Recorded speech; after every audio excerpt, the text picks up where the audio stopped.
설 명절 기간을 맞이해서 오늘 맥체인 성경 읽기 네 군데 중에 창세기 27장 말씀 중심으로 진짜 복이 무엇인지 좀 말씀을 드리려고 합니다.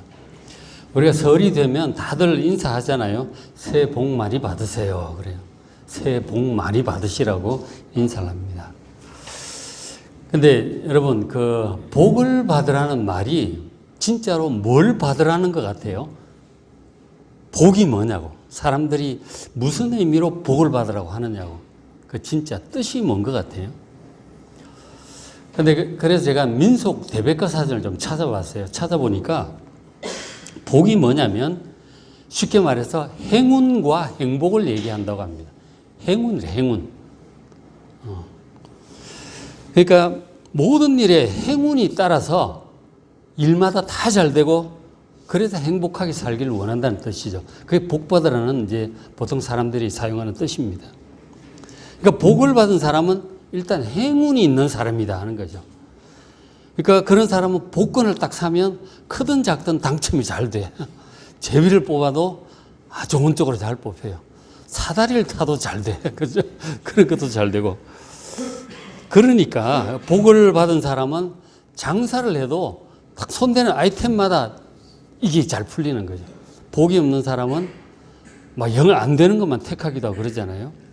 그러니까 또 주식이나 부동산 투자를 해도 복이 있는 사람은 행운이 따르니까 잘 풀리는 거죠. 여러분, 그런 복을 좀 많이 받으셨으면 좋겠어요. 자, 그렇게 됐으면 참 좋겠죠. 참 좋겠죠. 그게 이제 사람들이 바라는 이제 행운이고 복인 거죠. 하나님께서 나에게도 그런 복을 좀 많이 주셨으면 좋겠다라는 그런 생각이 있습니까? 만일 그렇다면 여러분, 복을 오해하고 있는 것입니다. 그것은 진짜 복이 아니고 그런 세상적인 복은 사람들로 하여금 그런 복이 자꾸 거듭 이렇게 반복이 되면 이게 교만해져요, 사람이 굉장히 교만해지고, 그리고 그런 것들을 위해서 이제 물질이 쌓이고 막 힘이 세지고 이러면서 이제 타락하게 되는 수가 많죠. 그러니까 그런 세상적인 복, 우리가 원하는 그런 복에는 부작용이 많다는 것이죠. 무엇보다 그런 복은 우리를 하나님의 나라로 인도하지 못합니다. 오히려 그 길을 방해를 해요. 그게 가장 큰 문제죠. 그래서 진짜 복, 온전한 복, 최고의 복이 무엇인지 오늘 말씀을 통해서 여러분 발견하시기를 주의 이름으로 축원합니다. 진짜 복이 뭐냐?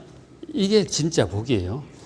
하나님께서 아브라함 처음 부를 때 하신 그 말씀이 그 진짜 복의 원조입니다. 자, 창세기 12장 1절 하나님께서 아브라함을 처음 찾아오셨을 때 하신 말씀이에요. 하신 말씀이 뭐냐면은 너는 떠나 내가 네게 보여줄 땅으로 가라.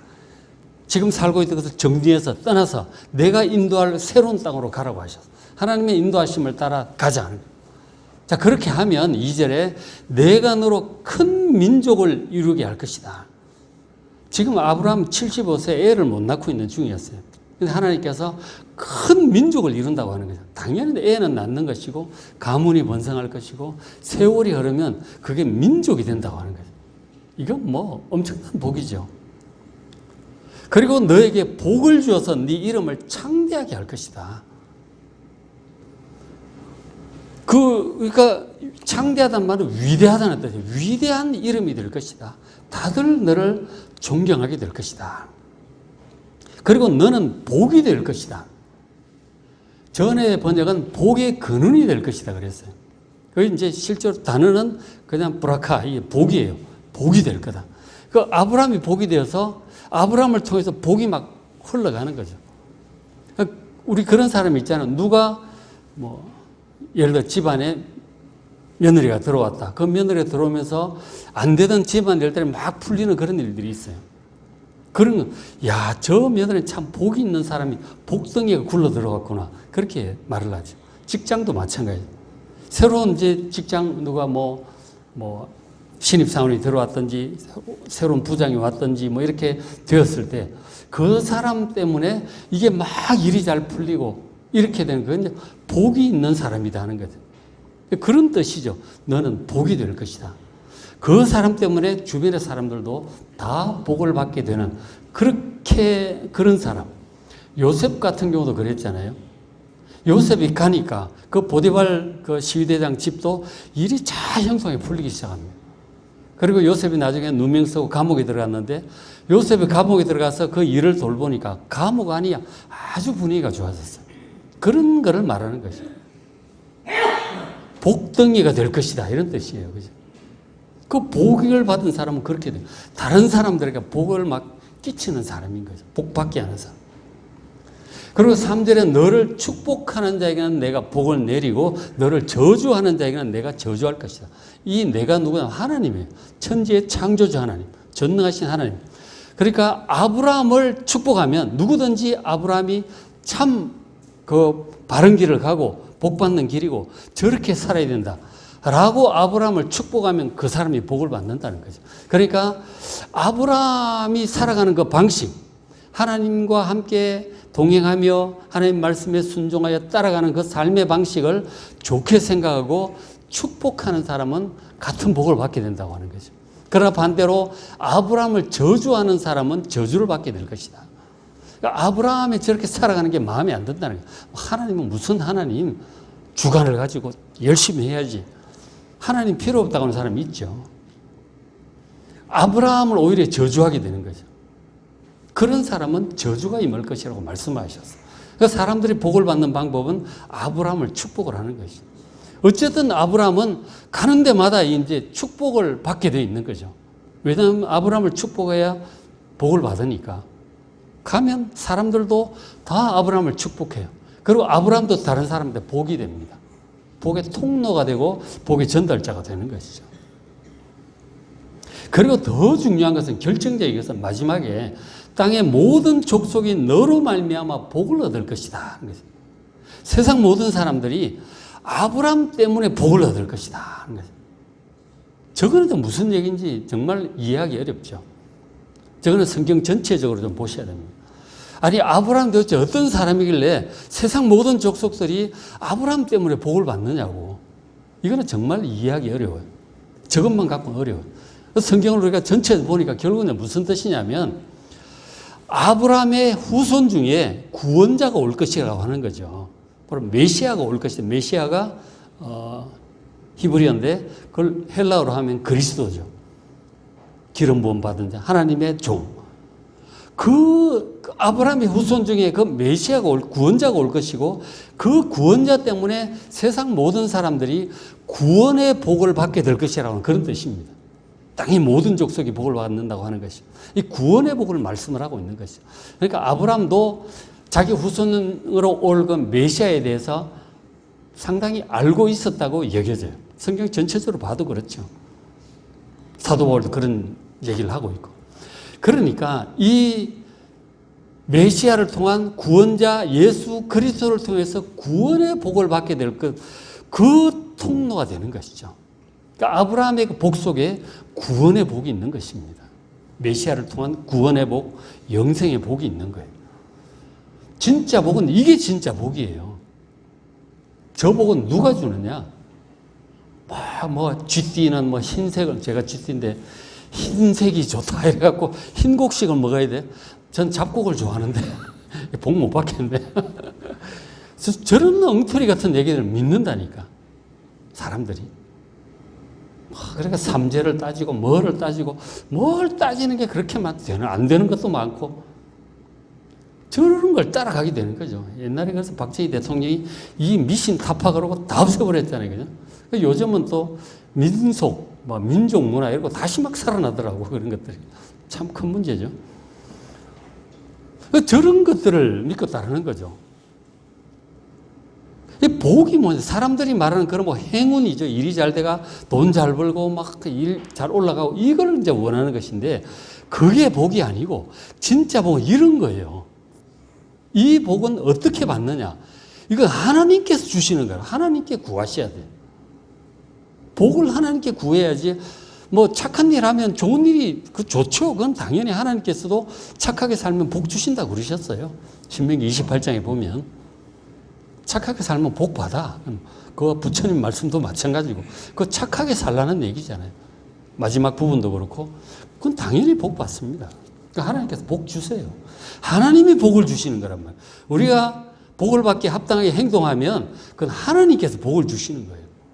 근데 그런 어떤 뭐 행운이라든가 육신적으로 좀 잘 되는 그런 수준에 머물지 마시고 정말 하나님께 주시는 내 영원한 복, 최고의 복, 완전한 복까지 받는 여러분 되시기를 주의 이름으로 축원합니다. 하나님께 받는 거예요. 어디 가서 가서 물 떠다 놓고 이렇게 빈다고 복을 받는 게 아니고 탑돌이를 한다고 복을 받는 게 아니고 하나님께 주시는 복을 받아야 복을 받는 거예요. 복은 만복의 근원이신 하나님께서 주시는 것입니다. 하나님께 나아가셔야 돼요. 그리고 이제 12장 1절에 보면 아브라함이 어떻게 그런 복을 받는지 방법을 말씀하시는데 여호와께서 아브라함에게 이르시되 너는 네가 지금 살고 있는 친척 아비 본토 아비 집을 떠나 내가 네게 보여줄 땅으로 가라. 그러니까 하나님 믿고 이 옛 생활을 정리하고 하나님과 함께 새 출발을 하는 거예요. 그러니까 그전에는 자기가 자기 인생의 주인이야. 자기 계획, 자기가 원하는 바 그것을 위해서 자기의 노력과 지혜로 살아가는 거잖아요. 그러니까 하나님이 없는 사람의 삶은 그게 기본이에요. 자기가 자기 인생의 주인이고 목표도 자기가 정하고 노력도 자기가 하고 결과도 자기가 책임지는 그건 하나님이 없어요. 아브라함도 그렇게 살았어요. 그런데 하나님을 섬기기 시작할 때는 이게 삶의 방식이 완전히 달라지는 자기가 더 이상 인생을 주도하지 않아. 전능하신 하나님께서 자기 인생을 이끌어 가시도록 자기 인생의 주도권을 하나님께 맡기는 거예요. 그러니까 하나님께서 이끌시는 대로 따라가는 거예요. 그게 신앙의 삶이고 하나님을 섬기는 삶입니다. 섬긴다는 말이 주인으로 섬긴다는 뜻이에요. 하나님을 믿는다. 이것도 마찬가지예요. 하나님을 믿고 따라가는 거죠. 믿는다는 말은 그 말씀을 믿고 그대로 순종하는 거예요. 따라가는 것이죠. 삶의 방식이 아주 다른 거라니까. 내 중심에서 하나님을 주인으로 모시는 새로운 삶의 방식. 그렇게 살아갈 때 하나님께서 주시는 복을 영원한 복까지 받게 될 줄로 믿습니다. 이게 진짜 복, 하나님의 복을 받는 비결이에요. 띠별로 그렇게 하는 게 아니고 웃는다고 또 다 되는 거다. 웃으면 좋죠, 물론. 웃으면 좋은데 아까 마지막에 다 웃는 거더라고 보니까 항상 기뻐하라 그러셨죠. 근데 어쨌든 그것도 좋지만 진짜 완전한 방법은 하나님을 주인으로 모시고 말씀을 잘 듣고 그대로 믿고 그대로 따라가는 거예요. 이렇게 하면 여러분도 하나님 주시는 이 복, 진짜 복을 받게 될 줄로 믿습니다. 이게 핵심이에요. 그죠? 이게 핵심입니다. 자, 그런데 이제 이 복을 이제 아브라함은 받았는데, 그럼 우리는 어떻게 받느냐 하는 거죠. 그 말씀 조금 드리려고 합니다. 그러니까 이 복이 지금 나중에 하나님의 뜻을 따라서 아브라함이 이제 아들을 여러 명 낳았어요. 아세요? 몇 명 낳았어요? 86세 때에 그 여종 하가를 통해서 이스마엘을 낳았어요. 그리고 100살에 본처 사라를 통해서 이삭을 낳았어요. 그리고 사라가 죽은 후에 후처를 취합니다. 그두라를 취해가지고 6명을 또 낳아. 총 8명이 되는데 그 중에서 하나님께서 택하신 사람은 이삭이었어요. 그 아브라함이 받은 이 영적인 복, 구원의 복이죠. 이게 모든 자녀들에 다 받은 것이 아니고 이삭에게 상속이 됩니다. 이삭에게 상속이 되었어요. 이렇게 상속이 되었습니다. 자, 26장 1절에 아브라함은 이제 죽었고, 자, 흉년이 들었는데 여호와께서 이삭에게 말씀하셨어요. 뭐라고 말씀하셨느냐? 애굽으로 내려가지 말고 내가 너에게 지시하는 땅에 거주하라 그러셨어요. 지금 이제 그 가나안 쪽은 강수량이 적으니까 종종 가뭄이 와요. 그러면 사람들 힘드니까 주로 이제 애굽, 이집트 쪽으로는 많이 이주해서 거기 나일강이 있으니까 뭐 가뭄이 와도 이제 살 수가 있거든. 근데 이제 아버지 아브라함도 간 적이 있었다가 뭐 큰일을 당했는데 어쨌든 이삭도 그런 생각이 드는 거죠. 애굽으로 가고 싶은 생각이 드는데 하나님께서 말씀하시는 거야. 가지 마라. 너에게 약속된 것은 바로 이 가나안 땅이니 이곳에 머물러 있으라는 거죠. 그러면 내가 지키겠다. 가뭄일지라도 내가 지키고 보호하겠다 말씀하신 거죠. 그러면서 하나님께서 하나님 말씀에 순종하여 이곳에 머물면 사제를 이하의 복을 이제 주신다고 말씀을 하셨죠. 잘 보세요. 내용을 네 자손이 하늘의 별과 같이 번성하게 할 것이다. 자손의 번성을 약속을 하셨어요. 아브라함한테 하신 약속이거든요. 그대로 이삭에게 하십니다. 그리고 이 모든 땅 가나안 땅 일대를 너희 자손에게 줄 것이다. 번성해서 자손들이 이곳을 차지하고 나라를 세우게 될 거다. 그 아브라함한테 하신 약속 그대로입니다. 그리고 너희 자손으로 말미암아 이삭의 그 후손 한 사람을 통해서 천하 만민이 복을 받을 것이다. 구원의 영적인 복까지 똑같이 약속하셨죠. 아브라함한테 하신 약속 그대로입니다. 아브라함한테 주신 이 복이 이삭에게 상속이 된 거죠. 상속이 되었어요. 하나님께서 택하신 사람이 그 복을 받습니다. 모두가 받는 게 아니고 하나님께 택하신 사람이 복을 받아요. 자, 그리고 그렇게 했는데 그 다음에 이 이삭이 받았던 복인 이삭이 또 이제 죽잖아요. 이삭이 이제 뭐 죽기 전에 이제 상속을 하게 되는데 이 복이 이삭의 두 아들 야곱과 에서 중에서 야곱에게 상속이 돼요. 야곱에게 상속이 되는데 오늘 본 이 창세기 27장이 이 복, 진짜 복이 상속받는 이 야곱을 좀 더 자세히 이렇게 보여줍니다. 야곱이 어떤 사람이었기에 그런 복을 받았는가. 하나님 주시는 복 받는 사람, 하나님 택함 받은 사람의 어떤 모습이랄까, 특징이, 중요한 특징이 나와요. 내가 하나님의 이 복을 받은 사람인가 아닌가, 자기 자신을 좀 살펴볼 수 있는 게 되는 거죠. 그 야곱의 중요한 그런 특징이 있다면 내가 하나님의 이런 복을 받은 사람임을 이제 우리가 알 수가 있겠죠. 그러니까 뭐냐면 야곱을 통해서 하나님께서 보여주시는 것은 이 복 받을 사람은, 하나님의 복을 받을 사람은 그 하나님의 복을 반드시 받아야 되겠다. 꼭 받고 싶다고 하는 간절한 마음이 있는 사람이에요. 야곱에게 그런 것이 있음을 보여줍니다. 그러니까 여러분 소원이 많이 있잖아요. 아까 뭐 행운도 있고 뭐 부자도 되고 뭐 건강하고 뭐 이런 소원이 있는데 이 소원들 중에서 야곱 같은 경우 가장 강력한 소원이 무엇이었느냐? 하나님의 그 복, 그걸 아버지가 받은 할아버지한테 상속받았고 그 복을 내가 받고 싶다고 하는 이 간절한 열망이 있었어요. 세상과 어떤 소원보다도 이 소원이 가장 강력했습니다. 어떤 대가를 치르더라도 저 하나님의 복을 내가 반드시 받아야 되겠다 하는 그 마음이 있었다는 거예요. 자, 보시면 창세기 25장 26절에 야곱에서가 태어나고 자라는 그런 내용이 나오는데, 자, 먼저 이제 25장 26절 후에 나온 아우는 손으로 에서의 발꿈치를 잡았으므로 그 이름을 야곱이라고 했다라고 합니다. 그 뭐냐면 그 이삭이 이제 애를 못 낳아 40세 결혼해서 20년간 애를 못 낳아서 정말 안타깝게 기도했어요. 하나님께서 아기를 가지게 해주셨죠. 그 이삭의 아내 리브가가 임신을 했습니다. 그 배가 너무 임신해서 정말 기뻐했는데 이게 배가 불러오면서 엄청 아픈 거예요. 깨질 듯이 아팠어요. 하나님께 간절히 기도했더니 하나님께서 말씀을 하셨죠. 네 뱃속에 쌍둥이가 있다. 각각 두 민족을 이룰 것이고 동생의 자손이 형의 민족보다 더 강력할 것이다. 그런 말씀을 듣습니다. 그러니까 이 쌍둥이 중에 동생에게 하나님의 뜻이 있다는 것을 리브가는 들은 거죠. 어쨌든 그렇게 되었고 엄마는 그걸 얘기를 들었어요.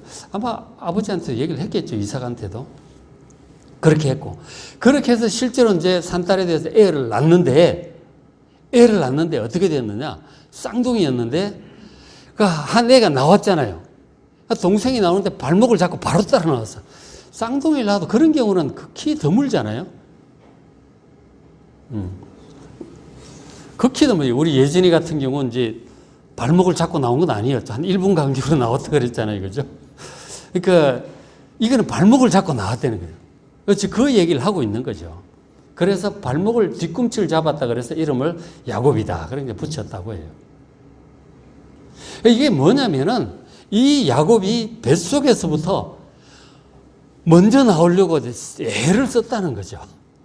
그러다가 결국은 성공하지 못했어. 그래갖고 아깝지만 간발의 차이로 그냥 이렇게 발목을 잡고 따라 나온 거죠. 그 야곱의 간절한 영적인 거겠죠. 그런 것을 보여준다고 이제 여겨집니다.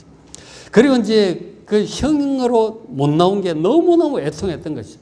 그런 것이 또 청소년기에 또 한번 나타나는 31절 보면 야곱이 이르되 형의 장자의 명분을 내게 팔라. 그런 얘기를 합니다. 형한테. 이 장자의 명분은 그 아버지 하나님의 복을 받을 그 자격을 얘기하는 거예요. 근데 에서가 형이 얘기하면 내가 죽겠다. 배고파 죽겠는데 장자의 명분 이게 뭐 하나님의 축복 이런 게 뭔 필요 있냐. 당장 지가 배가 고픈데 그거 다오. 그리고 팔아버려. 그거 너 사. 그 동생이 이참에 밀어붙이자. 그 맹세해라. 맹세할게. 팥죽이나 줘. 이렇게 된 거죠. 이 장자의 명분은 하나님의 복을 받을 그런 자격이란 말이에요. 지금하고 좀 의미가 다르죠. 지금 좀 의미가 다른데 어쨌든 저 족장시대에 그런 상황이었던 거죠. 그러니까 하나님께로부터 복을 받을 이 자격, 이것을 너무너무 간절히 사모하는 야곱하고 이 하나님의 복, 이게 뭐 그래 중요하냐 그죠? 먹고 사는 게 중요하지. 그렇게 하고는 에서가 아주 극명하게 대조가 되고 있는 거죠. 그러니까 하나님의 복을 받는 사람은 이 하나님의 복의 가치를 아는 사람이에요. 이것을 받기 위해서 어떤 대가를 치르더라도 막 애를 쓰는 거죠. 그게 하나님의 복을 받을 사람의 마음이에요. 이 구원에 대한 열망, 천국에 대한 열망, 영생에 대한 열망, 이게 있는 사람이에요. 이게 복을 받을 사람인 거죠. 그렇죠? 이게 야곱과 에서에서 아주 딱 드러나게 되는 것이죠. 그래서 야곱이 하나님의 복을 받으려고 하는 이런 간절한 마음 때문에 결정적인 일을 벌리게 돼요. 자, 어떤 일을 벌리느냐? 27장 18절에 자, 야곱이 아버지 이삭에게 나아가서 아버지여 하고 부릅니다. 내 아들아 네가 누구냐? 그랬더니 8절 야곱이 아버지에게 대답하되 나는 아버지의 맏아들 에서로 소이다. 제가 준비해온 이거 별 믿으시고 마음껏 축복해 달라고 그렇게 합니다. 그러니까 아버지를 속이고 있는 거죠. 그 이제 앞에 상황을 조금 말씀드리면 나이가 이제 많아지면서 이삭이 눈이 어두워졌어요. 이러다 내가 언제 죽을지 모르니 죽기 전에 내가 맏아들에게 축복을 상속해야 되겠다 생각을 한 거죠. 그러니까 이삭은 그 큰아들을 좋아했던 것 같아요. 그리고 당연히 또 큰아들이니까 상속을 받을 그런 위치에 있죠. 그래서 큰아들에게 축복을 하려고 한 거죠. 그런데 이 리브가 엄마는 그 하나님께 들은 말씀이 있잖아. 하나님의 뜻이 동생에게 있다는 것을 안 거죠. 그걸 뭐 남편에게 얘기를 안 했겠어 했을 것 같은데 어쨌든 아버지 이삭은 형 에서를 축복하려고 했던 거죠. 그 얘기를 이제 엄마가 옆에 들은 거죠. 그리고 빨리 동생 야곱을 불러서 아버지가 형 에서에게 축복하려고 하니까 그 사냥하러 나간 사이에 네가 빨리 준비해 들어서 축복을 받아라 이렇게 된 거죠. 그래가지고 염소 가지고 사냥한 고기 요리하듯이 그 입맛은 엄마가 또 잘 알잖아. 막 해가지고 하는데 이 야곱은 이제 걱정이 되죠. 형은 털이 많은 사람이고 나는 매끈매끈한데 아버지가 만져보면 눈은 어둡지만 만져보면 내가 속인 동생으로 속인 줄 알면 축복은 그냥 저주를 받을까 겁난다고. 그렇죠. 겁나죠. 그런데 어머니가 내가 책임질 테니 걱정 마라. 저주가 하면 내가 받겠다. 그랬더니 이제 야곱이 그 말씀 듣고 어쨌든 저주를 받을 수도 있어. 잘못 들어갔다. 근데 그것까지도 감수하고도 어쨌든 이판사판이라. 이래가 못 받으면 못 받는 거지. 그래가지고 막 엄마 의지하고 해가지고 들어가는 거죠. 아버지를 속여서라도 내가 이 복을 꼭 받아야 되겠다고 하는 그런 마음인 거죠. 그러니까 들어가는 거예요. 근데 아버지가 구분을 못합니다. 이상하다. 목소리는 야곱 목소리 같은데 만져보니까 털이 있어. 애쓴가. 그리고 옷도 에서의 옷을 입고 온 거야. 딱 엄마가 그렇게 준비를 한 거죠. 그러니까 냄새도, 에서의 냄새도 나고, 뭐 촉감도 그렇고, 음색은 조금 아닌 것 같은데. 헷갈리죠. 그렇지만 뭐, 아무래도 에서다 이제 생각이 된 거죠. 그리고 축복을 한 거죠. 축복을 한 거죠. 그러니까 이게 뭐냐면은, 복을 받아야 되겠다는 이 야곱의 정말 간절한 거죠. 위험을 무릅쓰고 이제 그렇게 들어가게 된 거죠. 그래서 이제 이런 장면을 우리가 볼 때, 인간적으로 생각하면 우리가 도덕적으로 볼 때, 야, 이 야곱 완전히 거짓말쟁이 사기꾼이다. 이렇게 된 거죠. 야곱 안 좋아하는 사람들이 많아, 기독교인들 중에. 하나님은 안 그래요. 여러분, 잘못 생각하시는 거예요. 하나님은 그렇잖아요. 그러니까 두 형제에 대한 하나님의 평가라 그럴까요? 이래요. 자, 25장 33절에 팥죽 그 사건에 나오는 거죠. 팥죽 보면 23절 에서가 맹세하고 장자의 명분을 야곱에게 팔았어요.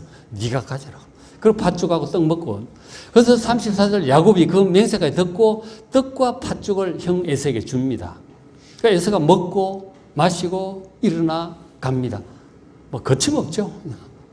뭐 갈등도 없고 후회도 없고 거침없습니다. 다 먹고 아무 생각 없어요. 이것에 대해서 성경이 하나님께서 뭐라고 평가를 하시느냐, 끝에 줄친 부분, 에서가 장자의 명분을 가볍게 여김이었더라 하는 거죠. 이 장자의 명분 바로 하나님의 축복이죠. 하나님의 복을 가볍게 여겼다고 하는 거예요. 맛있는 거 먹고 배부르면 오케이. 사냥 잘 되면 오케이. 하나님의 축복, 구원, 영생, 천국 이런 게 다 뭐 관심도 없는 거죠. 저게 하나님의 평가예요. 장자의 명분, 하나님의 복을 가볍게 여기는 이 에서를 하나님께서 고약하게 보시는 거죠. 그 마음이 그런 사람이었거든요. 그래서 이제 나중에 말라기서에 하나님께서 말라기 선지자를 통해서 하신 말씀이 있어요. 말라기 1장 2절에 나 여호와가 말하노라. 에서는 야곱의 형이 아니냐. 분명히 형이에요. 그러나 내가 야곱을 사랑하였고 에서는 미워하였다고 그러셨어요. 여러분 야곱을 사랑하시기 바랍니다. 야곱이 옳아요. 야곱처럼 하셔야 돼요. 야곱을 축복하는 자가 복을 받을 것입니다. 전에 보니까 뭐 에서는 성격도 활달하고 외향적이고 사냥도 하고 하긴 남자답지 않느냐. 더 멋있다. 야곱은 뭐 맨날 팥죽이나 쓰고 있고 뭐 형이나 속이고 야비하다 싫다. 그런 사람 많이 들었어요. 여러분 그거 잘못 생각하시는 거예요. 하나님의 마음을 여러분 잘 아셔야 됩니다. 성경을 통해서 하나님의 마음을 여러분 깨달으셔야 됩니다. 하나님은 이 하나님의 복에 대해서 정말 간절히 사모하고 어떤 대가를 치르더라도 이 복은 내가 반드시 받아야 되겠다고 야곱을 하나님이 사랑하심을 여러분 잘 아시길 바랍니다. 야곱과 같은 마음을 가지셔야 됩니다.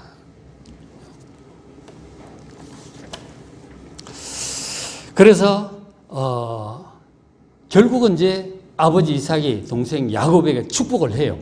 축복을 하는 내용이 이렇습니다. 27장 28절에 축복을 하는데 이것은 지금 사실 에서인 줄 알고 하는 거예요. 얼결이 지금 하고 있는 거예요. 그렇지만 그 손과 마음은 야곱을 향하고 있는 거죠. 야곱이 축복을 이렇게 받게 돼요. 뭐라고 하느냐? 결국 하나님께서 내리시는 복이에요. 27장 28절 하나님은 아버지 이삭이 기도하는 거죠. 하늘의 이슬과 땅의 기름짐이며 풍성한 곳과 포도주를 내게 주시기를 원하노라. 그곳에 비가 적게 내린다 그랬잖아요. 하늘의 이슬 그리고 기름진 땅 풍성한 곡식 포도주 이런 것들을 주시기를 원하노라. 축복을 한 거죠. 그 하나님께서 그걸 주시고 물질의 복을 축복했어요. 29절 만민이 너를 섬기고 열국이 네게 굴복할 것이다. 만민이 너를 섬기게 될 거야. 네 이름이 창대하게 될 것이고 만민이 너를 통해 복을 받게 될 거라고 하는 같은 맥락의 말씀이죠. 아브라함이 받았던 축복을 자꾸는 좀 다르지만 그대로 전달하고 있는 거예요. 만민이 이 야곱을 섬기게 될 거야. 야곱을 존경하고 섬기게 될 것이다. 그 후손 메시아를 통해서 우리가 지금 창세기를 보면서 아브라함, 이삭, 야곱을 그 믿음을 본받기를 원하잖아요. 존경하잖아요. 그런 거예요. 그렇게 된 거죠. 그리고 네가 형제들의 주가 되고 네 어머니 아들들이 네게 굴복하며, 그러니까 에서가 형이지만 결국은 에서가 너에게 굴복하게 될 것이다. 결국 나중에 세월이 흘러가지고 이삭의 그 야곱의 후손은 이스라엘이 되고, 야곱의 다른 이름이 이스라엘이잖아요. 그리고 에서의 후손은 에돔 족속이 됩니다. 두 민족이 굉장히 많이 싸워요. 형제 민족이지만 뭐 싸우다가 다윗 시대 가서 이스라엘이 에돔 족속을 완전히 제압하게 돼요. 조공을 바치고 그렇게 되죠. 결국 그 축복을 받은 대로 되는 거예요. 그리고 너를 축복하는, 너를 저주하는 자는 저주를 받고 너를 축복하는 자는 복을 받기를 원하노라. 아브라함이 받은 복 그대로예요. 이게 이삭의 야곱으로 상속이 되고 있는 거죠. 결국은 이렇게 된 거예요. 복을 다 받는 게 아니고 하나님께 택함 받은 사람이 상속을 받게 되는 거예요. 이렇게 상속이 자꾸 되어 갑니다.